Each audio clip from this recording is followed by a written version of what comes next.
அஸ்மத்குருப்யோ நமஹ. வேதமுடன் ஆழ்வார்கள் அருளிச் செயலும் சீரிய நல்வாக்குடன் இனிய அமுதிசையும் பற்பல கற்பித்து நம்மை உய்விக்கும் தொண்டாற்றிடும் நம் ஆசான் ஸ்ரீ ஸ்ரீநிதி வாழ்க பல்லாண்டு. வேதாந்த லக்ஷ்மண முனீந்திர குபாத்த போதம் தத்பாத யுக சரசீரஹ பிரம்மராஜம் த்ரையந்த யுக்ம குதபூரி பரிஷ்ரமம் தம் ஸ்ரீரங்க லக்ஷ்மண முனீம் சரணம் பிரபத்யே. ராமானுஜ தயாபாத்திரம் ஞான வைராக்யபூஷணம் ஸ்ரீமத் வெங்கடநாதார்யம் வந்தே வேதாந்த தேசிகம். லக்ஷ்மீநாத சமாரம்பாம் நாதயாம்ன மத்தியமாம் அஸ்மதாச்சாரிய பர்யந்தாம் வந்தே குரு பரம்பராம். யோ நித்யமச்சுத பதாம்புஜயுக்ம ருக்ம व्यामोतस्ततितराणि तृणाय मेने अस्मद्गुरोर्भगवतोऽस्य दैकसिन्धोः रामानुजस्य चरणौ शरणं प्रपद्ये. श्रीमान् वेङ्कटनाथार्य कवितार्किककेसरी वेदान्ताचार्यवर्यो मे सन्निधत्तां सदा हृदि. ज्ञानानन्दमयं देवं निर्मलस्फटिकाकृतिम् आधारं सर्वविद्यानां हयग्रीवमुपास्महे. नीलातुङ्गस्तनितटी सुप्तम् उद्बोध्य कृष्णं पारात्यं संश्रुतिशरसिद्धम् अध्यापयन्ति. सोचिष्टायां स्रजनिगलितं या बलात्कृत्य भुङ्क्ते गोदा तस्यै नम इदमिदं भूय एवास्तु भूयः. अन्नवयल पुदुवै आण्डाळरङ्गर्क्कु पन्नु तिरुप्पावै पल्पदियम् இன்னிசையால் பாடிக் கொடுத்தாள் நற்பாமாலை பூமாலை சூடிக் கொடுத்தாளை சொல்லு சூடி கொடுத்த சுடற்கொடியே தொல்பாவை பாடிரளவல்ல பல்வளையாய் நாடினி வேங்கடவர்க்கு என்ன இது என்னை மாத்தம் நாம் கடವಾ ವಣ್ಣಮೇ ನಲ್ಹು. ಶ್ರೀಯಪತಿಯಾದ ಪರಮಾತ್ಮ ಸರ್ವೇಶ್ನ ಪರಮಾನುಗ್ರಹದಿಂದ ನಾವು ನಿನ್ನೆ 29ನೇ ಪಾಶುರ ಸಿತ್ತಂ ಸೇರುಗಾಲೆ ಅದನ್ನು ಅನುಸಂಧಾನ ಮಾಡಿದ್ವು. ಇದು ಇವತ್ತಿಂದು ತಿರುಪಾವಿನ ಕೊನೆಯ ಪಾಶುರ. ಹಿಂದಿನ 29 ಪಾಶುರಗಳನ್ನು ಗೋದಾದೇವಿ ಗೋಪಿಯರ ಭಾವನೆಯಲ್ಲಿ ಹಾಡಿದ್ದಾಳೆ. ಅವಳನ್ನೇ ಒಂದು ಗೋಪಿಯಿಂದ ಅಂದ್ಕೊಂಡು 1ರಿಂದ 29 ಪಾಶುರವನ್ನು ಹಾಡಿದ್ದಾಳೆ. ಇವತ್ತು 30ನೇ ಮಾತ್ರ ಆಂಡಾಳಾಗೇ ಹಾಡಿರುವ ಪಾಶುರ ಇದು. ಈ ವ್ರತವನ್ನು ಆಚರಿಸಿದ ಗೋಪಿಯರಿಗೆ ಕೃಷ್ಣಕ್ಕೆ ಪರಮಾತ್ಮ ಲಭಿಸಿದನೋ ಇದನ್ನು ಅನುಕರಣೆ ಮಾಡಿದ ಗೋದಾದೇವಿಗೂ ಪರಮಾತ್ಮ ಲಭಿಸಿದ್ದಾಳೆ. ಈ ಪಾಶುರಗಳನ್ನು ಶ್ರದ್ಧೆಯಿಂದ ಅನುಸಂಧಾನ ಮಾಡಿ ಭಗವಂತನಲ್ಲಿ ಶರಣಾಗತಿ ಮಾಡುವವರಿಗೂ ಅವನ ಅನುಗ್ರಹ ಲಭಿಸುತ್ತದೆ ಎಂದು ಈ ಪಾಶುರದಲ್ಲಿ ಫಲಶ್ರುತಿ ತಿಳಿಸಿದೆ. ಒಂದು ಪ್ರಬಂಧಕ್ಕೆ ಫಲಶ್ರುತಿ ಹೇಳುವಾಗ ಆ ದಿವ್ಯ ಪ್ರಬಂಧದಲ್ಲಿ ಹೇಳಿರುವ ವಿಷಯಗಳ ಹಿರಿಮೆಯನ್ನು, ಆ ಪ್ರಬಂಧವನ್ನು ರಚಿಸಿದವರು ಯಾರು, ಅವರ ಹಿರಿಮೆ ಏನು ಎಂಬುದನ್ನು, ಅದನ್ನು ಕಲಿತವರಿಗೆ ಲಭಿಸುವ ಫಲದ ಮಹತ್ವವನ್ನು ತಿಳಿಸಬೇಕು. ಅದೇ ಫಲಶ್ರುತಿ. ಅದೆಲ್ಲ ಈ 30ನೇ ಪಾಶುರದಲ್ಲಿ ತಿಳಿಸಲ್ಪಟ್ಟಿದೆ. ಗೋದಾದೇವಿಯು ಆತ್ಮಶ್ರೇಯಸ್ಸನ್ನು ಹೊಂದಲು ಭಗವಂತನ ಕೃಪೆಯೇ ಉಪಾಯ ಅಂದರೆ ಮಾರ್ಗ, ಹೌ ಟು ರೀಚ್ ಹಿಮ್ ಎಂದು 28ನೇ ಪಾಶುರದಲ್ಲಿ ತಿಳಿಸಿ, ಭಗವಂತನ ಮುಖೋಲ್ಲಾಸಕ್ಕಾಗಿಯೇ ಮಾಡುವ ಕೈಂಕರ್ಯ ಅನ್ನೋದು ನಮ್ಮ ಡೆಸ್ಟಿನೇಷನ್ ಆರ್ ಗೋಲ್. ಅದು ಬಂದರೂ ಉಪೇಯ, ನಮ್ಮ ಭಗವಂತನ ಕೈಂಕರ್ಯ ಮಾಡುವುದೇ ನಮ್ಮ ಉದ್ದೇಶ ಅನ್ನೋದನ್ನು ನಿನ್ನೆ 29ನೇ ಪಾಶುರದಲ್ಲಿ ಹೇಳಿ, ಈಗ 30ನೇ ಪಾಶುರದಲ್ಲಿ ಈ 30 ಪಾಶುರಗಳನ್ನು ಬಿಡದೆ ಅನುಸಂಧಾನ ಮಾಡುವವರು ಭಗವಂತನ ಕೃಪೆಗೆ ಪಾತ್ರರಾಗಿ ಶ್ರೇಯಸ್ಸನ್ನು ಪಡೆಯುವರು. ತಿರುಮಾಲಾಲ್ ಎಂಗುಂ ತಿರು ಅರುಳ್ ಪೆರುವಾರ್ ಅಂತ ಫಲಶ್ರುತಿಯಲ್ಲಿ ಹೇಳ್ತಾಳೆ. ಅಂದರೆ ಈ ತಿರುಪ್ಪಾವಿ ಪ್ರಪಂಚದ 30 ಪಾಶುರಗಳನ್ನು ತಪ್ಪದೇ ಅನುಸಂಧಾನ ಮಾಡುವವರಿಗೆ ಭಗವತ್ ಕೃಪೆಯಿಂದ ಇಹ ಪರ ಎರಡರಲ್ಲೂ ಸನ್ಮಂಗಳ ಉಂಟಾಗುತ್ತೆ ಅಂತ ತಿಳಿಸಿ ಗೋದಾದೇವಿ ಪ್ರಬಂಧವನ್ನು ಮುಗಿಸ್ತಾಳೆ. ಇವತ್ತಿನ ಪ್ರಶ್ನೆ ವಂಗಟ್ ಕಡಲ್ ಕಡೆಯಿಂದ ಮಾಧವನೈ ಕೇಶವನೈ ಅಂತ ಹೇಳಿ ಆ ನಂತರ ಅದನ್ನು ನಾವು ನೋಡೋಣ. ಅದಾದಮೇಲೆ ವಾಡಿಕೆಯಾಗಿ ಆಂಡಾಳ್ದು ತಿರುಕಲ್ಯಾಣ ಹೆಂಗಾಯಿತು ಅಂತ ಒಂದು ಸಂಕ್ಷಿಪ್ತವಾಗಿ ಇವತ್ತನ್ನು ನೋಡೋಣ. ಮೊದಲು ಗೋಪಿಕೆಲ್ಲ ಪಡೆದುಕೊಂಡ ಭಾಗ್ಯವನ್ನು ಹೇಳ್ತಾಳೆ, ಆಮೇಲೆ ಅವಳು ಪಡೆದುಕೊಂಡ ಭಾಗ್ಯವನ್ನು ಹೇಳ್ತಾಳೆ ಆಂಡಾಳ್. ಇದನ್ನು ಯಾರಾದರೂ ಅನುಕರ ಮಾಡಿದರೆ ಈ ಕಲಿಯುಗದಲ್ಲೂ ಅದೇ ಭಾಗ್ಯವನ್ನು ಪಡೆದುಕೊಳ್ಳುತ್ತಾರೆ ಅಂತ ಹೇಳಿಬಿಟ್ಟು ಆ ಫಲಶ್ರುತಿಯಲ್ಲಿ ಹೇಳ್ತಾಳೆ. ಲಕ್ಷ್ಮೀ ಸಮೇತನಾಗಿರುವಂಥ ಪರಮಾತ್ಮ, ಸಮುದ್ರ ಮಥನ ಮಾಡಿರುವಂತಹ ಪರಮಾತ್ಮ, ಸಮುದ್ರ ಮಥನದಲ್ಲಿ ಯಾರ್ಯಾರಿಗೆ ಏನೇನು ಮೀಸಲಾಗಿದೆಯೋ ಅದನ್ನು ಅನುಗ್ರಹ ಮಾಡಿರುವಂಥ ಪರಮಾತ್ಮ, ಸರ್ವರಿಗೂ ಹಿತವನ್ನು ಕೊಡುವಂಥ ಪರಮಾತ್ಮ, ಅವನು ಲಕ್ಷ್ಮೀ ಸಮೇತನಾಗೆ ಕೊಡ್ತಾನೆ. ಮಾಧವನೇ ಕೇಶವನೇ, ಗೋಪಿಯರಿದ್ದಾಗ ಭಗವಂತ ವಿಭವ ರೂಪದಲ್ಲಿದ್ದ, ಹಾಗಾದರೆ ಅವತಾರ ಮಾಡಿದ. ಆಂಡಾಳ್ ಸಮಯದಲ್ಲಿ ಅರ್ಚಾರೂಪವಾಗಿದ್ದಾನೆ. ಮೊದಲು 5 ಪಾಶನ 5 ನೆಲೆಗಳು ನೋಡಿದ್ವಿ. ಇಲ್ಲಿ ಅರ್ಚಾರೂಪ ಅಂದರೆ ವಿಗ್ರಹಕಾರ ಇದ್ದಾರೆ ಅಂತ, ವಿಭವ ಅಂದರೆ ಅವತಾರದಲ್ಲಿದ್ದಾರೆ ಅಂತ. ಈಗ ಇವತ್ತಿನ ಪಾಶುರ ಏನಿದೆ ಅದನ್ನು ನೋಡೋಣ. ಅದರ ಹೆಸರು ವಂಗ ಕಡಲ್ ಕಡೆಯಿಂದ ಅಂತ ಶುರುವಾಗುತ್ತೆ. ಈ ಪಾಸುರ ಏನು ಅಂದರೆ ಆಂಡಾಳ್ದು ಮಾತ್ರ ಎವ್ರಿ ಟೆಂಪಲ್ ಶಾತುಮರೆಯಿಂದ ಮಾಡ್ತೀವಿ. ಶಾತುಮರೆಯಿಂದ ದೇವರಿಗೆ ನೈವೇದ್ಯ ಮಾಡೋದು. ಆ ನೈವೇದ್ಯ ಮಾಡೋ ಟೈಮ್ ಮುಗಿದ ತಕ್ಷಣ ಆವಾಗ ಹೇಳೋ ಪಾಶಗಳು ಇವೆರಡೇ. ಎಷ್ಟು ಆಳ್ವಾರಿದೆ? 12. ಅದರಲ್ಲಿ 11 ಬೇರೆಯವರು, ಇವಳು ಒಬ್ಬಳೇ ಹೇಳಿದ್ದು. ಆ 2 ಪಾಶುರ ದಿನಾಲು ಎಲ್ಲ ದೇವಸ್ಥಾನದಲ್ಲೂ ಹೇಳುವಂಥ ಪಾಶುರ. ಇದು ಶಾತುಮರೆ ಪಾಶುರ ಅಂತ. ನೆನ್ನೆದು ಒಂದು ಸಿತ್ತಂ ಸಿರುಗಾಲೆ, ಇವತ್ತು ವಂಗ ಕಡಲ್ ಕಡೆಯಿಂದ. ವಂಗ ಕಡಲ್ ಕಡೆಯಿಂದ ನೋಡೋಣ ಈಗ.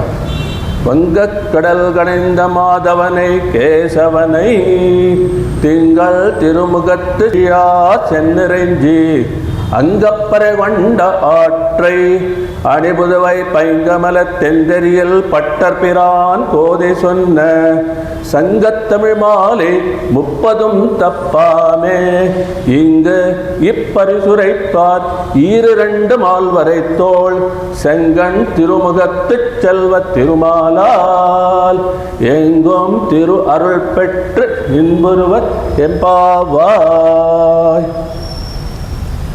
ವಂಗ ಕಡಲ್ ಕಡೆಯಿಂದ ಮಾಧವನೇ ಕೇಶವನೇ.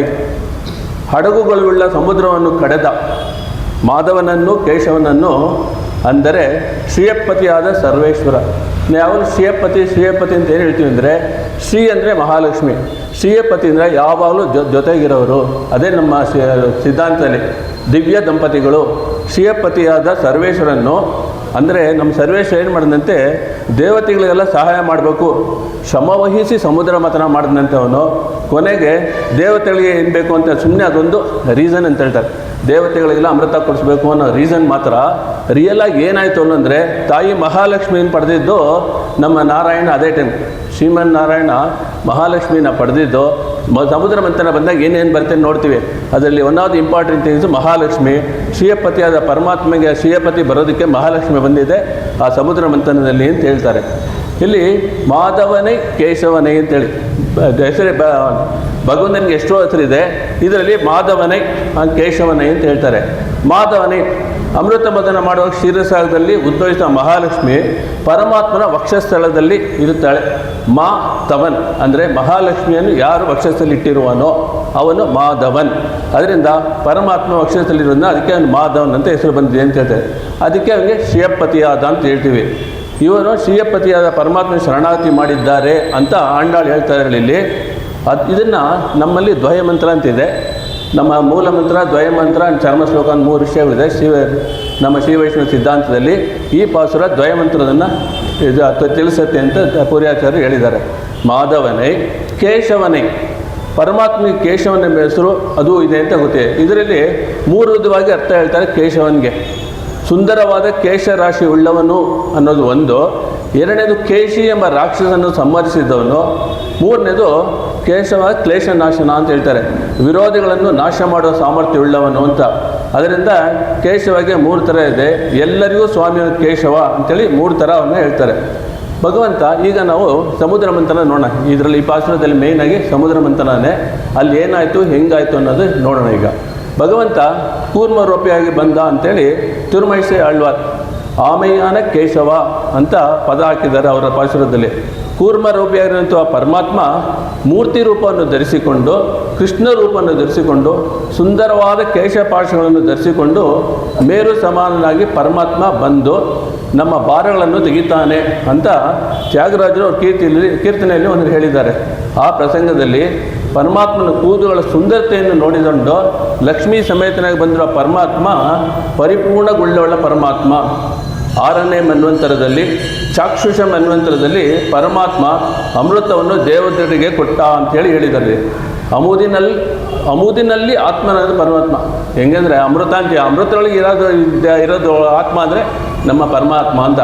ಅಮೃತದಲ್ಲಿ ಇರುವ ನಮ್ಮ ಪರಮಾತ್ಮ ಅವರಿಗೆಲ್ಲ ಅನುಗ್ರಹ ಮಾಡಿದ ಅಂತ ಹೇಳ್ತಾರೆ. ದೂರ್ವಾಸ ಶಾಪದಿಂದ ಐಶ್ವರ್ಯವನ್ನು ಕಳೆದುಕೊಂಡ್ಬಿಟ್ಟಿದ್ರು ದೇವತೆಗಳೆಲ್ಲ. ಅವರಿಗೆಲ್ಲ ಭಗವಂತ ಐಶ್ವರ್ಯನ್ನು ವಾಪಸ್ ಕೊಟ್ಟ ಅಂಥೇಳಿ ಈ ಸಮುದ್ರ ಮಂಥನ ಮಾಡಿ ಅಂತ ಹೇಳ್ತಾರೆ. ಆವಾಗ ಲಕ್ಷ್ಮಿಯನ್ನು ಅದೇ ಸಮಯದಲ್ಲಿ ಅವನು ವಿವಾಹನಾದ ಅಂತೇಳಿ ಇಲ್ಲಿ ಉಲ್ಲೇಖ ಇದೆ. ಎರಡನೇದಾಗಿ ದೇವತೆಗಳು ಸಮುದ್ರ ಮಂಥನ ಮಾಡುವಂಥ ಪ್ರಸಂಗದಲ್ಲಿ ಒಂದು ಮೀನು ಮೇಲ್ಗಡೆ ಬರದೇ ಇರುವ ಪ್ರಸಂಗದಲ್ಲಿ ಏನು ಮಾಡ್ತಾನಂತೆ, ಪರಮಾತ್ಮ 1000 ಕೈಗಳನ್ನು ದರ್ಸ್ಕೊಳ್ತಾನೆ. 1000 ತೋಳ್ಗಳಾಲ್ ಅಲೆಕಡಲ್ ಕಡೆಯಿಂದ ಅರಂಗಮ ನಗರ್ ಅಮರ್ದಾನೆ ಅಂತೇಳಿ ಆಳ್ವಾರು ಹೇಳ್ತಾರೆ. ಆ ಪರಮಾತ್ಮ ಸಮುದ್ರ ಮಂಥನ ಮಾಡ್ತಾನಂತೆ. ಆ ಸಮುದ್ರ ಮಂಥನ ಮಾಡುವಂಥ ಪ್ರಸಂಗದಲ್ಲಿ ಕೆಳಗೆ ಗಂಗೆ ಹೋಗ್ಲಿದ್ದು ಹೋಗ್ತಾನೆ ಅಂತೆ. ಅದು ಸಮುದ್ರದಲ್ಲಿ ಮಾಡಿದ್ದು. ಕೆಳಗೆ ಇಳಿತಾನೆ ಏನು ಮಾಡಬೇಕು, ತುಂಬ ಲೂಸ್ ಸಾಯಿಲ್ ಹೋಯ್ತು. ಸಂಬಡಿ ಶುಡ್ ಸಪೋರ್ಟ್ ಅದನ್ನು. ಅದು ಸಪೋರ್ಟ್ ಮಾಡೋಕ್ಕೆ ಏನು ಮಾಡೋದು ಅಂತೇಳಿ ಯೋಚನೆ ಮಾಡ್ತಾನಂತೆ. ಆವಾಗ ಪರಮಾತ್ಮ ಬಂದುಬಿಟ್ಟು ಸಪೋರ್ಟ್ಗೋಸ್ಕರ ಆಮೆಯಾಗಿ ಬಂದ. ಆ ಸಪೋರ್ಟ್ ಕೊಟ್ಟಿರುವಂಥ ಪ್ರಸಂಗದಲ್ಲಿ ವಜ್ರಪ್ರಾಯ ಇರುವಂಥ ಬೆನ್ನಿನ ಮೇಲೆ ಪರ್ವತ ಇರುವಾಗ ಇವನು ಕಡಿಯುವಂಥ ವೇಗದಲ್ಲಿ ಆ ಪರ್ವತ ಮೇಲೆ ಮೇಲೆ ಮೇಲೆ ಹಂಗೆ ಎಗರ್ತಾ ಇತ್ತಂತೆ. ಎಗರ್ತಾ ಇರುವಾಗ ಆ ಹೊತ್ತಿಗೆ ಭಗವಂತ 1000 ಕೈಲಿಂದ ಒಂದು ಕೈಯಿಂದ ತೊಗೊಂಡು ಹೆಂಗೆ ಅಂತ ಹೇಳ್ತಾರೆ ನೋಡಿ. ಹೆಂಗೆ ಸ್ಟಾಪ್ ಮಾಡ್ದ ಅಂದರೆ, ನಾವು ಮಿಕ್ಸಿಲಿ ಒಂದು ಮುಚ್ಚಳ ತೊಗೊಂಡು ಹಿಂಗೆ ಮುಟ್ಬಿಟ್ಟು ಇಟ್ಕೊತೀವಲ್ಲ, ಮಿಕ್ಸಿ ಆನ್ ಮಾಡಿರ್ತಾರ ಆ ಥರ ಮೇಲಿಂದ ಮುಚ್ಚಳ ಹಾಕೋ ಥರ ಹಾಕ್ಬಿಟ್ಟು ಒಂದು ಕೈ ಇಟ್ಕೊಂಡ್ಬಿಟ್ಟು ಇನ್ನೆರಡು ಕೈಯಿಂದ ಪರಮಾತ್ಮ ಸಮುದ್ರ ಮಂಥನ ಮಾಡಿದ ಅಂತ ಹೇಳ್ತಾರೆ. ಇಲ್ಲಿ ಕಾರ್ಕೋಟಕ ವಿಷ ಬರುತ್ತೆ, ಏನೇನು ಮುಂದೆ ನೋಡಿ. ನಮ್ಮ ಸಮುದ್ರ ಮಂಥನ ಮಾಡುವಾಗ ಕಾರ್ಕೋಟಕ ವಿಷ ಬರುತ್ತೆ, ಸುರಪಾನ ಬರುತ್ತೆ, ಕೌಸ್ತುಭ ಮಣಿ ಬರುತ್ತೆ, ಚಂದ್ರ ಬರುತ್ತೆ, ಐರಾವತ ಬರುತ್ತೆ, ಉಚ್ಚೈಶ್ರವಸ್ ಕುದುರೆ ಬರುತ್ತೆ. ಎಷ್ಟೋ ಪದಾರ್ಥ ಬಂದು ಯಾರ್ಯಾರಿಗೆ ಅದು ಮೀಸಲು ಅವರಿಗೆಲ್ಲ ಪರಮಾತ್ಮ ಕೊಟ್ಟುಬಿಟ್ಟ. ನಮ್ಮ ಪರಮಾತ್ಮ ಏನಂದರೆ ಏನಿತ್ತು ಅವ್ರು ಇಟ್ಕೊಳ್ಳಲ್ಲ, ಯಾರ್ಯಾರು ಬರಬೇಕು ಕೊಟ್ಬಿಟ್ಟು ನಂದೇನು ಶೇರ್ ಅಂತ ಕೇಳಲ್ಲ. ಇದನ್ನು ವಾಮನ ಅವತಾರಲ್ಲಿ ಆಲ್ರೆಡಿ ನೋಡಿದ್ದೀವಿ. ಅದನ್ನೇಳಿ ತಿರ್ಗಾ ಹೇಳ್ತಾ ಇದ್ದಾರೆ, ಯಾರ್ಯಾರಿಗೆ ಏನೇನು ಕೊಡಬೇಕು ಅವ್ರು ಕೊಟ್ಬಿಟ್ಟು ಅವ್ರಿಗೆಲ್ಲ ಕೊಟ್ಬಿಟ್ಟ. ಕೊನೆಗೆ ಒಂದು ಇಂಪಾರ್ಟೆಂಟ್ ಐಟಮ್ ಬಂತು, ಅದನ್ನು ಮತ್ತೆ ತಾವಿಟ್ಕೊಂಡ್ಬಿಟ್ರು. ಅದು ಯಾರು ಅಂದರೆ ಸಾಕ್ಷಾತ್ ಮಹಾಲಕ್ಷ್ಮಿ. ಅಲ್ಲಿ ಮಹಾಲಕ್ಷ್ಮಿ ಆವಿರ್ಭವಿಸ್ತಾಳಂತೆ. ದೇವತೆಗಳೆಲ್ಲ ಬಂದು ಸಿಂಹಾಸನವನ್ನು ಹಾಕ್ತಾರಂತೆ. ಋಷಿಗಳೆಲ್ಲ ಬಂದು ವೇದಘೋಷವನ್ನು ಹೇಳ್ತಾರೆ. ಆಮೇಲೆ ಪುಷ್ಕಳ ಪರ್ವತ ಅನ್ನುವಂಥ ಮೋಡಗಳೆಲ್ಲ ಮಂದವಾಗಿ ವರ್ಷವನ್ನು ಸುರಿಸುತ್ತೆ, ಮಳೆ ಸುರಿಸುತ್ತಂತೆ. ಆನೆಗಳು 2 ಬಂದು ಕನಕ ಕಲಶದಲ್ಲಿ ಅಭಿಷೇಕ ಮಾಡ್ತಂತೆ. ಆ ಲಕ್ಷ್ಮೀ ಕಟಾಕ್ಷ ಉಂಟಾಗಿದ ತಕ್ಷಣ ಆ ದೇವತೆಗಳಿಗೆಲ್ಲ ಶಾಪ ಹೋಯಿತು ಅಂತ ಹೇಳ್ತಾರೆ. ಯಾವಾಗಲೂ ಏನು ಹೇಳ್ತಾರೆ, god has got power. The power you have that, whatever power he has got, you want the force behind that power. The force behind power is ತಾಯಿ. ಯಾವಾಗಲೂ ಮಾತೆ is the force behind the power, god has got the power ಅಂತೇಳಿ ಅವ್ರು ಬಂದ ಮೇಲೆ ಎಲ್ಲ ಶಾಪವನ್ನು ವಿಮೋಚನೆ ಇದ್ದು ಇಲ್ಲೂ ಹೇಳ್ತಾ ಇದ್ದಾರೆ. ಯಾವಾಗ ಇಬ್ಬರು ಒಟ್ಟಿಗೆ ಇದ್ರೋ ಆವಾಗ ಎಲ್ಲ ದೇವತೆಗಳಿಂದ ಶಾಪ ಎಲ್ಲ ಹೋಯಿತು ಅಂತ ಹೇಳ್ತಾರೆ.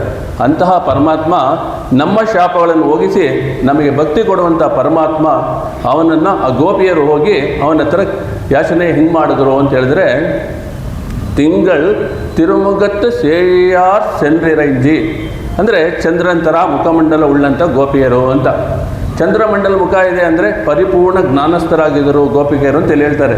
ದಿವ್ಯ ಪ್ರಬಂಧವೋ ಇಲ್ಲ ಶಾಸ್ತ್ರನೋ ಇಲ್ಲ ವೇದ ಗೊತ್ತಿದ್ದವ್ರಿಗೆ ಅವರು ಅರಿಯಾದ ಪಿಳ್ಳೆಗಳು ಅಂತ ನೆನ್ನೆತನೇ ಹೇಳಿದಲ್ಲ, ಏನು ಗೊತ್ತಿಲ್ಲ ಗೋಪಿಗೆ ಅಂಥದ್ದೆಲ್ಲ ಓದಿದ್ದು ಏನೂ ಇಲ್ಲ ಅವರು. ಆದರೆ ಒಂದೇ ಒಂದು ಕ್ವಾಲಿಫಿಕೇಷನ್ ಇತ್ತು, ಕೃಷ್ಣನನ್ನೇ ಜ್ಞಾನವಾಗಿ ಹೊಂದಿರುವಂಥ ಗೋಪಿಕೆಯರು ವೇದವನ್ನು ಓದಿರುವ ಒಂದು ಉತ್ತಮ ಬ್ರಾಹ್ಮಣನಿಗೆ ಯಾವ ಜ್ಞಾನವನ್ನು ಕೊಡುತ್ತಾರೋ ಆ ಜ್ಞಾನವನ್ನು ಕೊಟ್ಟ ಗೋಪಿಯರಿಗೆ ಶ್ರೀಕೃಷ್ಣ. ಗೋವುಗಳ ಕೊಠಡಿಯಲ್ಲಿ ಕೆಲಸ ಮಾಡುವಂಥ ಈ ಗೋಪಿಯರಿಗೆ ಅದೇ ಜ್ಞಾನವನ್ನು ಕೊಟ್ಟ ಪರಮಾತ್ಮ. ಅವ್ರು ಹೇಳಿದಂಗೆ ಅವ್ರು ಹೇಳ್ತಾ ಇದ್ದ. ಇವತ್ತು ಡ್ಯಾನ್ಸಿಂಗ್ ಟ್ಯೂನ್ಸ್ ಅಂತಾರಲ್ಲ, ಆ ಥರ ಪರಮಾತ್ಮ ಕೃಷ್ಣ ಗೋಪಿಗಳು ಏನು ಹೇಳ್ತಾರೋ ಆ ಥರ ಮಾಡ್ತಾ ಇದ್ದ. ಅಂತಹ ಸೌಲಭ್ಯ ಪರಿಪೂರ್ಣ ನಮ್ಮ ಪರಮಾತ್ಮ ಅಂತೇಳಿ, ಸೌಲಭ್ಯ ಪರಿಪೂರ್ಣ ಪರಮಾತ್ಮ ಅಂತೇಳಿ ಇಲ್ಲಿ ಹೇಳ್ತಾರೆ. ಕಷ್ಟ ಕೊಟ್ಟಿರುವಂಥ ಜ್ಞಾನಸ್ಥರಾಗಿರುವಂಥ ಕೃಷ್ಣನ ಬಳಿಗೆ ಹೋಗಿ ಸೇಳಿಯ ಸೆನ್ರಿರೈಂಜಿ ಪಡೆದುಕೊಂಡಿದ್ದ ಫಲವನ್ನು ಅಂಗ ಪರೆಗೊಂಡೆ ಆಟ್ರೈ. ಅದೇ ಪ್ರಕಾರ ಇನ್ ದ ಸೇಮ್ ವೇ ಪೈಂಗಮಲ ತಂಟೆರಿಯಲ್ ಪಟ್ಟಪಿರಾನ್ ಕೋದೆ ಸೊನ್ನೆ. ಸುಂದರವಾಗಿ ತಣ್ಣಗಿರುವಂತಹ ನಳಿನಾಕ್ಷ ಮಾಲೆಯನ್ನು ಧರಿಸಿಕೊಂಡಿರುವಂತಹ ನೋಡಿ, ಯಾವತ್ತೂ ಆಂಡಾಳು ಹೆಸರು ಹೇಳ್ಕೊಂಡಿಲ್ವಂತೆ. ಅಪ್ಪನ ಮಗಳು, ವಿಷ್ಣು ಚಿತ್ತನ ಮಗಳು, ಪೆರಿಯಾಳ್ವಾರ್ ಮಗಳು ಅಂತ ಹೇಳ್ಕೊಂಡು ಅಂತೇಳಿ ಪಟ್ಟರ್ ಪಿರಾನ್ ಕೋದೆ ಅಂತ ಇಲ್ಲೂ ಕೂಡ ಪೆರಿಯಾಳ್ವಾರ್ ಮಗಳಾದ ಆಂಡಾಳ್ ಅಂತ ಹೇಳ್ಕೊಳ್ತೇವೆ.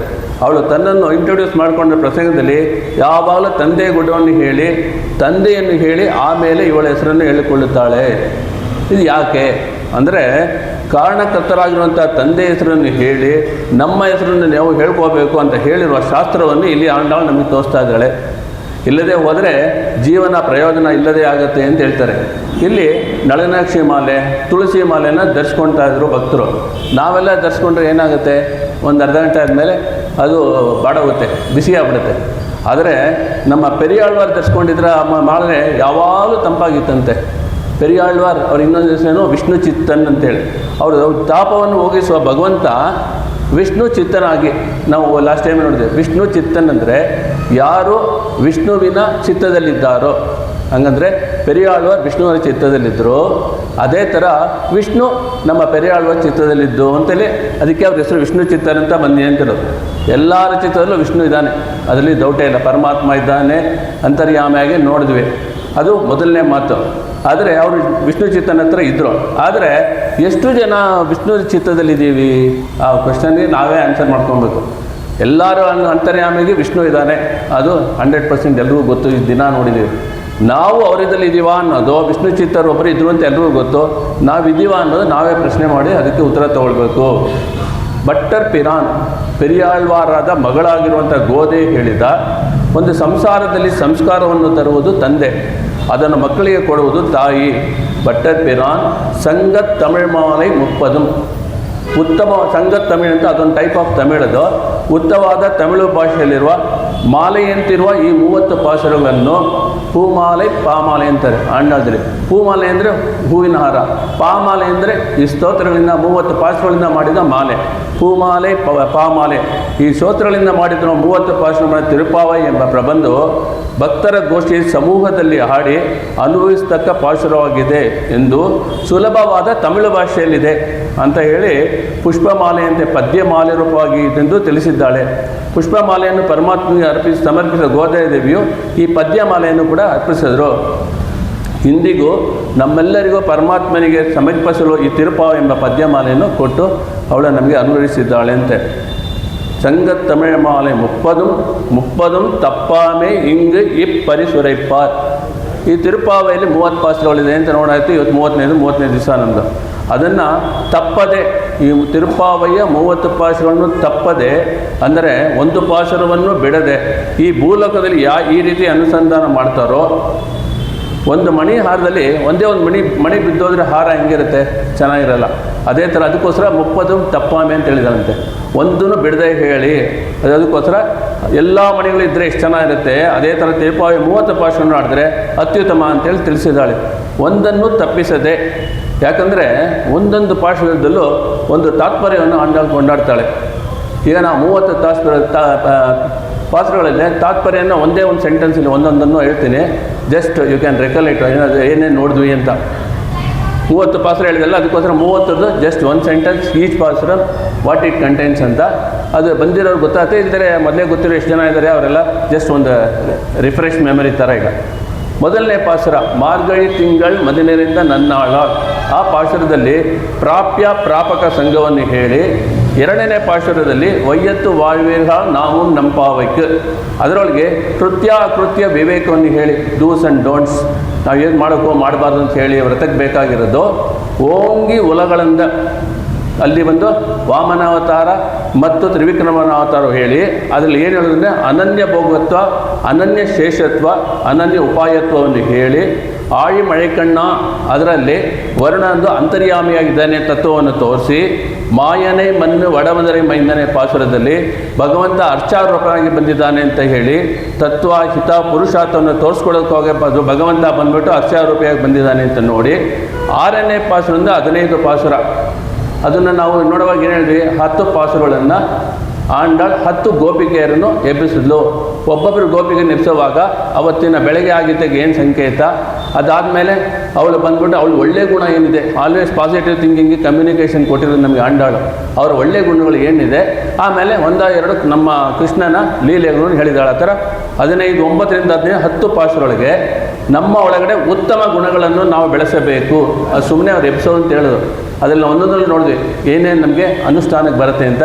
ಅಂಥ ಉತ್ತಮ ಗುಣವನ್ನು ನಾವು ಬೆಳೆಸಿಕೊಂಡು 4 ಜನ ಸತ್ಸಂಗಕ್ಕೆ ಹೋದಾಗ ಆ ಸತ್ಸಂಗದಲ್ಲಿ ನೋಡುವಂಥ ಗುಣಗಳನ್ನು ನಾವು ಒಳಗಡೆ ಧರಿಸಿಕೊಂಡು ಅದನ್ನು ನಾವು ಬೆಳೆಸಿಕೊಳ್ಳಬೇಕು ಅಂತೇಳಿ 10 ಪಾಸುರ ಆಯಿತು. 16ನೇ ಪಾಸುರದಲ್ಲಿ ಏನು ಮಾಡ್ತೀವಿ, ನಾಯಕನಿಂದ ನಂದಗೋಪುರಣೆ ಕೋಯಿಲ್ ಕಾಪಾನೆ, ಅದರಲ್ಲಿ ಕ್ಷೇತ್ರಪಾಲಕರು ದ್ವಾರಪಾಲಕರು ಅವ್ರನ್ನೆಲ್ಲ ಮರ್ಯಾದೆಯಿಂದ ಸುಪ್ರಭಾತ ನಡಿ ಶಿ ಫಾಲೋಡ್ ದ ಪ್ರೋಟೋಕಾಲ್ ಅಂತ ಕ್ಲೀನಾಗಿ ಹೇಳ್ತಾರೆ. ಒಬ್ಬೊಬ್ಬರ ಹತ್ರ ಅವ್ರಿಗೆ ಏನೇನು ಮರ್ಯಾದೆ ಕೊಡಬೇಕು ಕೊಟ್ಟು ಅವ್ರ ಪರ್ಮಿಷನ್ ತೊಗೊಂಡು ಒಳಗೋಗ್ತಾಳೆ. ಆಮೇಲೆ 17ನೇ ಪಾಸುರದಲ್ಲಿ ಆಚಾರ್ಯ ಭಕ್ತಿ, ಮಂತ್ರ ಭಕ್ತಿ, ಮಂತ್ರ ದೇವತಾ ಭಕ್ತಿಯನ್ನು ಹೇಳ್ತಾಳೆ. 18ನೇ ಪದ್ಯದಲ್ಲಿ ಪುರುಷ ಕಾರಳಾಗಿರುವಂಥ ಲಕ್ಷ್ಮಿಯನ್ನು ನಾವು ನಮಸ್ಕಾರ ಮಾಡಿ, ಅಲ್ಲಿ ನಪ್ಪಿನ ಅಂತ ನಮ್ಮಲ್ಲಿ ಹೇಳಿದೆ, ಅವಳು ಲಕ್ಷ್ಮಿ, ಅವಳು ನಮಸ್ಕಾರ ಮಾಡಿ 19ನೇ ಪಾಶುರದಲ್ಲಿ ಭಗವಂತ ಲಕ್ಷ್ಮಿ ಜೊತೆ ಸೇರಿಕೊಂಡು ನಮಗೆ ಅನುಗ್ರಹ ಮಾಡ್ತಾನೆ ಅಂತ ಹೇಳಿ 20ನೇ ಪಾಶುರದಲ್ಲಿ ಇಬ್ಬರು ಸೇರಿಕೊಂಡು ಉಪಾಯ, ಇಬ್ಬರು ಇದ್ರೇ ನಮಗಾಗತ್ತೆ ಅಂತ ತಾತ್ಪರ್ಯ ತಿಳಿಸಿ 21ನೇ ಪಾಶುರದಲ್ಲಿ ಕಾರ್ಪಣ್ಯವನ್ನು ನಾವು ಧರಿಸಿಕೊಂಡು ಭಗವಂತನ ಹತ್ರ ಹೋಗುವಾಗ ಕೃಪಣರಾಗಿ ನಾವು ಹೋಗಬೇಕು ಅಂತ ಹೇಳ್ತಾರೆ. ಕೃಪಣ ಕಾರ್ಪಣ್ಯ ಅಂತ ಹೇಳಿದ್ರೆ ಆ ಕ್ವಾಲಿಟಿ ಏನು ಅಂದರೆ I don't know anything, I don't have anything, ನೀನೇ ನನಗೆ ಗತಿ ಅಂತ ಹೇಳಿದ್ರೆ ಅದು ಕಾರ್ಪಣ್ಯ. ನಮ್ಮಲ್ಲಿ 5 ಅಂಗಗಳಿದೆ. ಒಂದು ಸರಿ ನಾವು ಶರಣಾರ್ಥಿ ಮಾಡುವಾಗ ಅದರಲ್ಲಿ ಕಾರ್ಪಣ್ಯ ಒಂದು. ಹಾಗೆ ನಾವು ಹೋದರೆ ಆವಾಗ ದಾನಿಯಾಗಿ ಅನುಗ್ರಹಿಸ್ತಾನೆ ನಮ್ಮ ಪರಮಾತ್ಮ. 22ನೇ ಪದ್ಯದಲ್ಲಿ ಪ್ರತಿಕೂಲವನ್ನು ವರ್ಜಿಸಿ ನಮ್ಮಲ್ಲಿರುವಂಥ ಅಹಂಕಾರವನ್ನು ತೆಗೆದುಬಿಟ್ಟು ಹೋಗಬೇಕು ಅಂತ ಹೇಳಿಬಿಟ್ಟು 23ನೇ ಪದ್ಯದಲ್ಲಿ ಭಗವಂತ ನಡೆದುಕೊಂಡು ಬರುವಂಥ ಪ್ರಸಂಗದಲ್ಲಿ ಸರಿಯಾದ ಸಮಯಕ್ಕೆ ಅವನು ಬರ್ತಾನೆ, ಕಾಲಕ್ಕೆ ಅವನು ಬಂದಿರೋ ಪ್ರಸಂಗದಲ್ಲಿ ಅವನ ಮೇಲೆ ಅನುಭೂತಿಯನ್ನು ಏರ್ಪಡಿಸಿಕೊಂಡು 24ನೇ ಪದ್ಯದಲ್ಲಿ ಭಗವಂತನ ಮಂಗಳಾಶಾಸನ ಮಾಡಿ 25ರಲ್ಲಿ ಮಹಾವಿಶ್ವಾಸ. ಈಗ 5 ಅಂಗಗಳು ಹೇಳ್ತಲ್ಲ, ಅಲ್ಲಿ ತುಂಬ ಇಂಪಾರ್ಟೆಂಟು ಮಹಾವಿಶ್ವಾಸ ಅಂತೇಳಿ. ಶರಣಾಗತಿ ಮಾಡುವಾಗ ಕಾರ್ಪಣ್ಯ, ಮಹಾವಿಶ್ವಾಸ. 26ನೇ ಶ್ಲೋಕದಲ್ಲಿ ಹೇ ಪರಮಾತ್ಮ, ನೀನು ನಮಗೆ ಭಕ್ತಿಯನ್ನು ಕೊಡುವಂಥ ಪ್ರಸಂಗದಲ್ಲಿ, ಸತ್ಸಂಗವನ್ನು ಏರ್ಪಡಿಸುವ ಪ್ರಸಂಗದಲ್ಲಿ ಪಾಂಚಜನ್ಯಮೇ ಪೋಲನ ಸಂಘಗಳು ಶಾಲ ಪೆರುಂಬಲೆಯೇ ಅಂತ ಅವಳ ಪಾಶ್ವದಲ್ಲಿ ಹೇಳಿದರೆ ಅಂತ ನಮಸ್ಕಾರ ಮಾಡುವಂಥ ಭಾವನೆ ನಮ್ಮದಾಗಿರಬೇಕು ಅಂತ ಹೇಳಿ, ನಮ್ಮ ಒಳಗಡೆ ಇರುವಂಥ ಶೇಷತ್ವ ಆಗಿರಲಿ, ನಾಮ ಸಂಕೀರ್ತನೆ ಮಾಡುವಂಥ ಸತ್ಸಂಗ ಆಗಿರಲಿ, ಮಂಗಳಾಶಾಸನ ಮಾಡುವಂಥ ಸತ್ಸಂಗವಾಗಿರಲಿ, ಜ್ಞಾನ ಅಂತ ಅನ್ನುವ ಒಂದು ದಿವಿಟಿ ನಮಗೆ ಏರ್ಪಡಿಸಿ ನೀನು ಅನುಗ್ರಹ ಮಾಡಬೇಕು ಅಂತ ಹೇಳಿ 27ನೇ ಪಾಶುರದಲ್ಲಿ ತುಂಬ ಮುಖ್ಯವಾಗಿ ಇವಾಗ ಪಂಚಾಂಗಗಳನ್ನೆಲ್ಲ ಅದು 5ನೇದು ಇದು ಗೋಪ್ತೃತ್ವ ವರ್ಣ. ಅದನ್ನೇ ನಾವು ಸಾಯುಜ್ಯ ಮೋಕ್ಷ ಅಂತ ಕೇಳುವಾಗ ಭಗವಂತನ ನೀನು ಮಾಡೋಕ್ಕಾಗತ್ತೆ ಅಂತ ಒಂದು ಅಶ್ಯೂರೆನ್ಸ್ ಇಟ್ಕೊಂಡು ಗೋಪ್ತೃತ್ವ ವರ್ಣವನ್ನು 27ನೇ ಪಾಶುರದಲ್ಲಿ ಹೇಳಿ 28ನೇ ಶ್ಲೋಕದಲ್ಲಿ ಆಕಿಂಚೆಯನ್ನು ತೋರಿಸಿ, ಹೇ ಪರಮಾತ್ಮ, ಇಲ್ಲಿ ಪರ್ಟಿಕ್ಯುಲರ್ಲಿ ನಮ್ಮ ಆಯುರ್ ಕುಲದಲ್ಲಿರೋರೆಲ್ಲ ಹೇಳ್ತಿದ್ರು, ನಮಗೇನು ಗೊತ್ತಿಲ್ಲ, ನಾವೆಲ್ಲ ಅರಿಯಾದ ಪಿಳ್ಳೆಗಳು, ಅನ್ಬಿನಾಲ್ ಒಂದನ್ನಿ, ನಮಗೇನು ಗೊತ್ತಿಲ್ಲ, ನಾವು ಕರ್ಮ ಕೇಳ್ತಾನಲ್ಲ ಕೃಷ್ಣ, ಕರ್ಮಯೋಗ ಗೊತ್ತಾ, ಗೊತ್ತಿಲ್ಲ, ಜ್ಞಾನಯೋಗ ಗೊತ್ತಾ, ಇಲ್ಲ ಭಕ್ತಿಯೋಗ ಗೊತ್ತಿಲ್ಲ, ಏನೂ ಗೊತ್ತಿಲ್ಲ, ನಮಗೇನು ಗೊತ್ತಿಲ್ಲ, ನಮ್ಗೆ ಎಣ್ಸೋಕ್ಕೂ ಬರೋದಿಲ್ಲ, ಎಷ್ಟು ಹಸು ಕರುಗಳಿದೆ ಅಂತ ನೋಡಿದೆ, ಹೋಗೋವಾಗ ನಮ್ಮ ದಾರಿ ಗೊತ್ತು, ಬರೋವಾಗ ದಾರಿ ಗೊತ್ತಿಲ್ಲ, ನಮ್ಮ ಹಸುಗಳೇ ತೊಗೊಂಬಂದು ತೋರಿಸೈತೆ ಅಂತ ಅಷ್ಟು ನಾವು ಏನು ಗೊತ್ತಿಲ್ಲದೆ ಇರೋ ಅಂತ ಹೇಳಿ ಪರಮಾತ್ಮನ ತನ್ನ ನಮಗೆ ಕರ್ಮಯೋಗ, ಜ್ಞಾನಯೋಗ, ಭಕ್ತಿಯೋಗ ಏನು ನಂಗೆ ಗೊತ್ತಿಲ್ಲ ಅಂತ ಹೇಳಿದ ಮೇಲೆ 29ನೇ ಪಾಶುರದಲ್ಲಿ ನಮಗೆ ನಿನ್ನ ಕೈಂಕರ್ಯವೇ ಬೇಕು ಅನ್ನೋ ಗುರಿ ಅಂತ ಹೇಳಿಬಿಟ್ಟು ಇವತ್ತಿನ ಪಾಶುರದಲ್ಲಿ ಫಲಶ್ರುತಿ ಹೇಳ್ತಾಳೆ. ಇದು ಬ್ರೀಫ್ಲಿ ಆಲ್ ದ 30 ಪಾಶುರದ ಮೇನ್ ಕಂಟೆಂಟ್ಸ್ ನೋಡಿದ್ವಿ. ಈಗ 30 பாசுரம் தப்பாது. ஈரிரண்டு மால்வரை தோள் செங்கண் திருமுகத்து செல்வத் ತಿರುಮಾಲಾಲ್. 4 ದೊಡ್ಡ ಬೆಟ್ಟಗಳಂತೆ ಉನ್ನತರ ಚತುರ್ಭುಜಗಳಿಂದ ಶೋಭಿಸುವನಾಗಿಯೋ ಶಂಕಣ್. ನಾವು ಯಾವತ್ತೂ ನೋಡ್ತಾ ಇದ್ದೀವಿ, ಅವ್ರ ಕಣ್ಣು ಕೆಂಪಾಗಿದೆ ಅಂದರೆ ರಿಯಲ್ ಕೆಂಪಲ್ಲ, ಅದು ತಾವರೆ ಹೂವು ಹೆಂಗಿರುತ್ತೆ ಕಲರು, ಆಗ್ತಾನೆ ಅರಳುತ್ತಿರೋ ತಾವರೆ ಹೂವು. ಯಾವಾಗಲೂ ಭಗವಂತನ ಕಣ್ಣಿಗೆ ತಾವರೆ ಹೂವು ಆಗ್ತಾನೆ ಅರಳ್ತಾರೆ ಕಣ್ಣು, ಶಂಗಣ್ಣು ಅಂತ ಹೇಳ್ತಾರೆ. ಆ ಶೆಮ್ ಅನ್ನೋದು ಕೆಂಪಲ್ಲ, ತಾವರೆ ಹೂವು ಯಾವ ಥರದ light pink, just when it is blooming, ಆ ಕಣ್ಣಿರುವ ಶಂಗಣ್ ತಿರುಮುಗತ್ತು ಸೆಲ್ವತ್ ತಿರುಮಾಲ. ಸುಂದರವಾದ ದಿವ್ಯಾಮುಖರವನ್ನು ಹೊಂದಿರುವ ಅನ್ನೋ ನಿತ್ಯ ವಿಭೂತಿ ಲೀಲಾ ವಿಭೂತಿ ಎಂಬ ಐಶ್ವರ್ಯ ಹೊಂದಿರುವ ಉಭಯ ವಿಭೂತಿ ನಾಯಕನಾಗಿ. ಇದು ಆಲ್ರೆಡಿ ನಾವು ಹೇಳಿದೆ, ಇನ್ನೊಂದು ಸರಿ ಜಸ್ಟ್ ಫಾರ್ ರೆಕಲೆಕ್ಷನ್ ಹೇಳ್ತೀನಿ. ನಿತ್ಯ ವಿಭೂತಿ, ಲೀಲಾ ವಿಭೂತಿ, 2 ವಿಭೂತಿ ಇದೆ ನಮ್ಮಲ್ಲಿ. ನಾವೆಲ್ಲ ಇಲ್ಲಿರೋದೀವಲ್ಲ, ಅದು ಬಂದುಬಿಟ್ಟು ಲೀಲಾ ವಿಭೂತಿ. ನಾವು ಇಲ್ಲಿರೋದು ಅದೇ ನಿತ್ಯ ವಿಭೂತಿ ಅಂದರೆ ಶ್ರೀವೈಕುಂಠ. ಅಲ್ಲಿ ಹೋಗಿ ನಮಗೆ no return to this world, ಅಲ್ಲಿ ಯಾವಾಗಲೂ ಪರಮಾತ್ಮೆಯ ಕೈಂಕರ್ಯ ಮಾಡ್ತಾ ಇರೋದು. ಅದು 2ಕ್ಕೂ ಯಜಮಾನರು ಯಾರಂದರೆ ನಮ್ಮ ಶ್ರೀಮನ್ ನಾರಾಯಣನೇ ಅಂತ ಇಲ್ಲಿ ಹೇಳಿಬಿಟ್ಟು ಭಗವಂತ ಸಹಸ್ರ ಶೀರುಷ ಪುರುಷ ಸಹಸ್ರಾಕ್ಷ ಸಹಸ್ರಪಾತ್. 1000 ಐತೆ ಹಿಂಗೆ ಹೇಳ್ತಾರೋ ಇಲ್ಲಿ ಪರಮಾತ್ಮ 1000 ಕೈಗಳ ಇಟ್ಕೊಂಡಿದ್ದಾನೆ. ನೆನ್ನೆ ಕೂಡ ನೋಡಿದೆ, ಯಾಕೆ ಅಷ್ಟೊಂದು ಗುಣಗಳು ಬೇಕು, ಯಾಕೆ ಅಷ್ಟೊಂದು ಕೈಗಳು ಬೇಕು ಅಂದರೆ ಒಂದೊಂದು ಭಕ್ತನಿಗೆ ಒಂದೊಂದು ಥರ ನಿಶ್ಚಿತಿ ಬರುತ್ತೆ. ಈ will take the required things and do accordingly. ಯಾರಿಗೂ ಇಲ್ಲ ಅಂತ ಹೇಳೋದು ನಮ್ಮ ಪರಮಾತ್ಮ ನಂತರ ಸಹಸ್ರಾಕ್ಷ ಸಹಸ್ರಪಾತ್, ಅವ್ನಿಗೆ ಯಾಕೆ ಅಷ್ಟು ಗುಣಗಳಿರಬೇಕು ಅಂತ ಹೇಳ್ಬಿಟ್ಟು ಇಲ್ಲಿ ಅವನ ಓಡಿ ಬಂದು ಪರಮಾತ್ಮ ನಮ್ಮ ಹಿಂದೆ ಮುಂದೆ ನಿಂತ್ಕೊಂಡು ಅವನ ಸಹಸ್ರಾರು ಭುಜಗಳಿಂದ ನಮ್ಮನ್ನು ರಕ್ಷಣೆ ಮಾಡ್ತಾನೆ. ನಮ್ಮನ್ನು ಅನುಗ್ರಹ ಮಾಡಿ ನಾವು ಯಾವ ದಾರಿಯಲ್ಲಿ ಹೋಗಬೇಕು ಅಂತ ಹೇಳಿಬಿಟ್ಟು, ನಾವು ನೆನ್ನೆಗಳು ನೋಡಿದೆ, ಎಲ್ಲ ನೀನು ಹೇಳ್ಬೇಕು, ನಮ್ಗೆ ರೂಟೇ ಗೊತ್ತಿಲ್ಲ ಅಂತ, ಅದನ್ನು ನಮಗೆ ತಿಳಿಸಿ, ಯಾವುದು ನಮಗೆ ಹಿತವೋ ಅದನ್ನು ತಿಳಿಸಿ ಆ ದಾರಿಯಲ್ಲಿ ನಮ್ಮ ಕೈಯನ್ನು ಹಿಡಿದುಕೊಂಡು ಹೋಗ್ತಾನೆ ನಮ್ಮ ಪರಮಾತ್ಮ. ಆಗ ಆಂಡಾಳು ಏನು ಫಲವನ್ನು ಪಡೆದುಕೊಂಡಳೋ ಅದನ್ನು ಇನ್ಮೇಲೆ ಯಾರು ಈ ಮಾರ್ಗಶಿರ ವ್ರತವನ್ನು ಮಾಡ್ತಾರೋ ಈ ಕಲಿಯುಗದಲ್ಲಿ ಅವ್ರಿಗೂ ಸಿಗತ್ತೆ ಅಂತೇಳಿ ಆಂಡಾಳು ಅಶ್ಯೂರೆನ್ಸ್ ಕೊಟ್ಟಿದ್ದಾಳೆ. ಎಂಗಳು ತಿರುವರಳು ಪೆಟ್ಟರು ಇನ್ಬರುವರ್ ಅಂದರೆ ಆ ಪರಮಾತ್ಮನ ಕೃಪೆಗೆ ಸದಾ ಸರ್ವಕಾಲ ಪಾತ್ರರಾಗಿರ್ತಾರೆ. ಈ ಶರೀರದ ಸಮಯ ಆಗಿದ ತಕ್ಷಣ, ಅದು ಎವ್ರಿ ಡೇ ರಿಪೀಟ್ ಮಾಡ್ತಾ ಇದ್ದೀನಿ, ಇವತ್ತೇ ನನಗೆ ಮೋಕ್ಷ ಬೇಕು ಅಂದರೆ ಯಾರೂ ಕೊಡೋದಿಲ್ಲ, ನಾನು ಶರಣಾಗತಿ ಮಾಡಿಬಿಟ್ಟೆ ಅಂತಿಲ್ಲ. ನಾವು ಕಮ್ ವಿತ್ ರಿಟರ್ನ್ ಟಿಕೆಟ್, ಎಲ್ಲಿವರೆಗೂ ನಮ್ದು ಇಲ್ಲಿ ಬಂದಿದ್ದೋ ಅಷ್ಟು ದಿವಸ ಇರ್ತೀವಿ. ಅಷ್ಟು ದಿವಸ ನಾವು ಒಳ್ಳೆ ಈ ಥರ ಸತ್ಸಂಗದಲ್ಲೆಲ್ಲ ಕೆಲಸಗಳು ಮಾಡ್ಕೊಂಡಿದ್ದರೆ, ಆಮೇಲೆ ಶರಣಾಗತಿ ಭಗವಂತನಿಗೆ ಮಾಡಿದರೆ, ಕೃಷ್ಣನು ಕೇಳಿದಲ್ಲ ಧರ್ಮ ಶ್ಲೋಕದಲ್ಲಿ ಮಾಮೇಕಂ ಶರಣಂ ವ್ರಜ ಅಂತ, ಆ ಥರ ನಾವು ಶರಣಾಗತಿ ಮಾಡಿದರೆ ಆವಾಗ ಈ ಆತ್ಮ ಹೊರಗಡೆ ಬರುವಂಥ ಸಮಯ ಉಂಟಾದಾಗ ಪರಮಾತ್ಮ ಅದನ್ನು ತಿರುಗಾ ಕೆಳಗೆ ಬೆಳಕ್ಕೆ ಬಿಡೋದಿಲ್ಲ. ಅವನ ಶಿರಸ್ಸಿನ ಮೇಲೆ ಧರಿಸಿಕೊಂಡು ಅವನ ಧಾಮಕ್ಕೆ ಕರೆದುಕೊಂಡು ಹೋಗ್ತಾನೆ. ಆ ರೂಟನ್ನು ಕೂಡ ನೋಡಿದ್ವಿ ನಾವು 2 ದಿವಸ ಮುಂಚೆ. ಆ ರೂಟ್ ಎಷ್ಟು ಬ್ಯೂಟಿಫುಲ್ ಆಗಿರುತ್ತೆ ಅಂತೇಳಿ ಅರ್ಚಿರಾದ್ರಿ ಮಾರ್ಗ ಅಂತ. ಇನ್ನೊಂದು ಚೆನ್ನಾಗಿರೋದುಗಳು ಧೂಮರಾದ್ರಿ ಮಾರ್ಗ. ಅರ್ಚಿರಾದ್ರಿ ಮಾರ್ಗನ ನಮ್ಮನ್ನು ಕರ್ಕೊಂಡು ಹೋಗ್ತಾನೆ ಅಂತ. ಹೆಂಗೆ ನಮಗೆ ಒಂದು ಇದಕ್ಕೆ ಜೀವಾತ್ಮಗೆ ಏನೇನು ಮಾಡಿ ಅಲ್ಲಿ ಕರ್ಕೊಂಡು ಹೋಗ್ತಾರೆ, ಅಲಂಕಾರ ಮಾಡಿ ಅಪ್ಸರೆಯರು ಬಂದು ಎಲ್ಲರೂ ಮಾಡ್ಕೊಂಡು ಹೋಗ್ತಾನೆ ನೋಡ್ದಲ್ಲ, ಆ ಥರ ಕರ್ಕೊಂಡು ಹೋಗ್ತಾನೆ ನಮಗೆ ಅಂಥೇಳಿ ಇಲ್ಲಿ ಹೇಳ್ಬಿಟ್ಟು 30ನೇ ಶ್ಲೋಕದ ಫಲಶ್ರುತಿಯನ್ನು ಹೇಳ್ತಾಳೆ. ಇದನ್ನು ಹೇಳಿಬಿಟ್ಲು. ಆಮೇಲೆ 30 ಆಯ್ತಲ್ಲ, ಕೃಷ್ಣನ ಸಾಕ್ಷಾತ್ಕಾರನೂ ಆಗಿಲ್ಲ, ಏನೂ ಆಗಿಲ್ಲ. ಇದು ಯಾಕೆ ಅಂದರೆ ಪರಮಾತ್ಮ ಒಂದೊಂದು ಸರಿ ನಾವು ಹೇಳ್ತಾ ಇರ್ತೀನಿ, ಯಾರು ಇಲ್ಲಿ ಏನೇನು ಬಂದಿದ್ದೀವೋ everybody has been sent here with a predetermined purpose. ಸ್ಲೋವರ್ ನಮ್ಗೆ ಗೊತ್ತಾಗ್ತಷ್ಟೇ. ಆ ಪರ್ಪಸ್ಸು ಆಂಡಾಳು ಕಲಿಸಿದ ಪರ್ಪಸ್ ಫುಲ್ ಆಗಿಲ್ವಂತೆ. ಅವಳು ಒಂದೇ ಒಂದು ಗ್ರಂಥ ಅದನ್ನೇ ಬರೆದ್ಲು, ತಿರುಪಾವೆ. ನೀ ಇನ್ನೊಂದು ಗ್ರಂಥ ಬರೀಬೇಕು, ಬರೀ ಆಮೇಲೆ ಕರ್ಕೊಂಡು ಹೋಗ್ತೀನಿ ಅಂತ ಹೇಳಿದಂತೆ. ಆ ಗ್ರಂಥದ ಹೆಸರು ನಾಚಿಯಾರ್ ತಿರುಮಳಿ ಅಂತೇಳಿ. ಅದರಲ್ಲಿ 143 ಶ್ಲೋಕಗಳಿದೆ. ಅದನ್ನು ಬರೆಸ್ಬೇಕು ಅವಳ ಹತ್ರ ಅಂತ ಹೇಳ್ಬಿಟ್ಟು ಓಕೆ ಅವಳು ಅದನ್ನು ಬರೆದಲ್ಲಂತೆ. ಆಡ್ಬಿಟ್ಟು ಕೊನೆಗೆ ಬೃಂದಾವನದಲ್ಲಿ ಸ್ವಪ್ನದಲ್ಲಿ ಮೊದಲು ಭಗವಂತನ ಸಾಕ್ಷಾತ್ಕಾರವನ್ನು ಕೊಟ್ಟು ಬೃಂದಾವನತೆ ಕಂಡೋಮೆ ಅಂಥೇಳಿ ಈ ನಾಚಿಯಾರ್ ತಿರುಮಳಿ ಲಾಸ್ಟ್ ದಶಕದಲ್ಲಿ ಬರುತ್ತೆ. ಬೃಂದಾವನತೆ ಕಂಡೋಮೆ ಅಂತೇಳಿ ಕೃಷ್ಣ ಸಾಕ್ಷಾತ್ಕಾರವನ್ನು ಕೊಟ್ಟು ಪೆರಿಯಾಳ್ವಾರ್ ಗೋದೆಗೆ ಶ್ರೀವಿಲ್ಲಿಪುತ್ತೂರಿನ ವಿವಾಹವನ್ನು ಏರ್ಪಡಿಸುತ್ತಾರೆ. ಕೊನೆಗೆ ಪೆರಿಯಾಳ್ವಾರವರ ಮಗಳಾಗಿರುವಂಥ ಆಂಡಾಳನ್ನು ಭಗವಂತನೇ ವಸ್ಕೋತಾನೆ ಅಂತ ಹೇಳಿ ಇಲ್ಲಿ ಹೇಳ್ತಾರೆ. ಇನ್ಫ್ಯಾಕ್ಟ್ ನಮ್ಮಲ್ಲಿ ತಿರುಪಾನಾಳ್ವಾರ್ ಅಂತ ಒಬ್ಬರಿದ್ದಾರೆ. 13ರಲ್ಲಿ ಅವ್ರು ಬರೆದಿರೋದು ಸ್ಮಾಲೆಸ್ಟ್ ನಂಬರ್ ಆಫ್ ಇದು ಅಂದರೆ ಪಾಸ್ಗಳಿಂದ ಅವರೊಬ್ಬರು, ಮಧುರ ಕೈ ಆಳ್ವಾರೊಬ್ಬರು. ಅವ್ರು ಬರೆದಿರೋದು ಜಸ್ಟ್ 10 ಪಾಸ್ರ. ಮಧುರ ಕವಿ ಆಳ್ವಾರ್ ಅದೇ ತಾನೆ. ಅವ್ರು ಮಧುರ ಕೈ ಆಳ್ವಾರ್ ಸ್ಪೆಷಲ್ ಏನು ಅಂದರೆ ಅವ್ರು ಯಾರ ಬಗ್ಗೆ ನೋಡಿಲ್ಲ, ಯಾರು ದೇವರಿಲ್ಲ, ಯಾರು ದಿವ್ಯ ದೇಶನಿಲ್ಲ, ಓನ್ಲಿ ನಮ್ಮ ಗುರುಗಳೇ ಇಲ್ಲ ಅಂತ ಆಡಿದ್ರು. ಅವ್ರ ಗುರುಗಳು ನಮ್ಮ ಆಳ್ವಾರು. ಅದೇ ಥರ ಇವ್ರು ಬಂದರೆ ರಂಗನಾಥ ಬಿಟ್ಟರೆ ಬೇರೆ ಯಾರೂ ಇಲ್ಲ ಅಂತ. ಯಾಕೆ ಈಗ ತಿರುಪಾನಾಳ್ವಾರ್ ಹೇಳಿದೆ ಅಂದರೆ ತಿರುಪಾನಾಳ್ವಾರ್ ಬಗ್ಗೆ ಪರಮಾತ್ಮ ದಿವ್ಯ ಚಕ್ಷುಸ್ ಕೊಟ್ಟು ಅವನ ಒಂದೊಂದು ಬಾಡಿ ಪಾರ್ಟು ಕೊಟ್ಟು ಪಾದಾದಿ ಕೇಸನ್ನು ತೋರಿಸಿ ಅದನ್ನೆಲ್ಲ ಬರೆಸಿ ಆಮೇಲೆ ಅವ್ರ 10 ಪಾಶರ ಅದೇ ಇರೋದು. ಆಮೇಲೆ ಅಂತ್ಯದಲ್ಲಿ ಅವ್ರು ಭಗವಂತನ ಜೊತೆ ಸೇರಿಬಿಟ್ರು.